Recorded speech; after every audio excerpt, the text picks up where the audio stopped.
intertwined. Thank you. Baroness? I don't have anything to add to that. All right, thank you. I do note and respect that you're an engineer, which is why I wanted to add both natural and engineered flood defences. So specifically to the Professor, what metrics are applied to measure the success of flood resilience efforts? How can they be applied to measure the impact of those measures on areas or constituencies as a result of measures implemented closer to the source?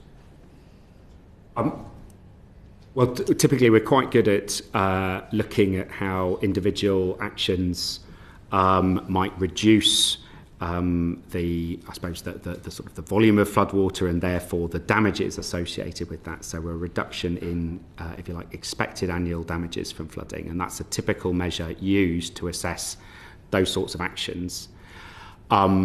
Where I think there's a much bigger gap is around understanding, if you like, actions that prepare our communities either for an event itself or for addressing, responding, recovering after those events. And I think we're pretty lacking in, if you like, clear indicators there.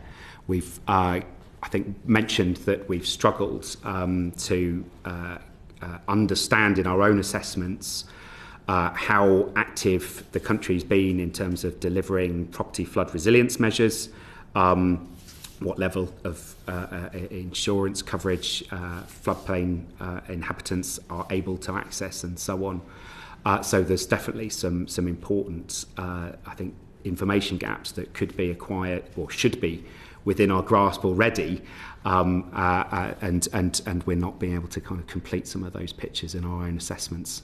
Would you accept that one of those gaps is, as is experienced in Tewkesbury, that my constituency is further down the flow of the Severn and may in fact be impacted by flood mitigation to the north?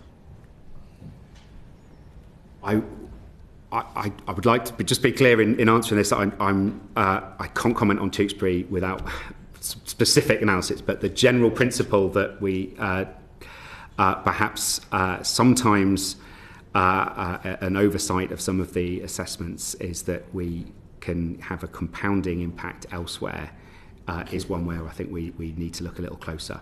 But it's not always ignored, that's for sure. I can give examples of where people have looked at that too.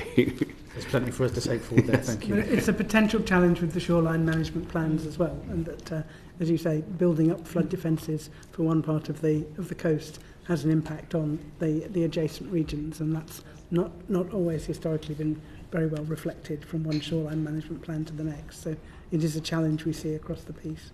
Thanks for stating that.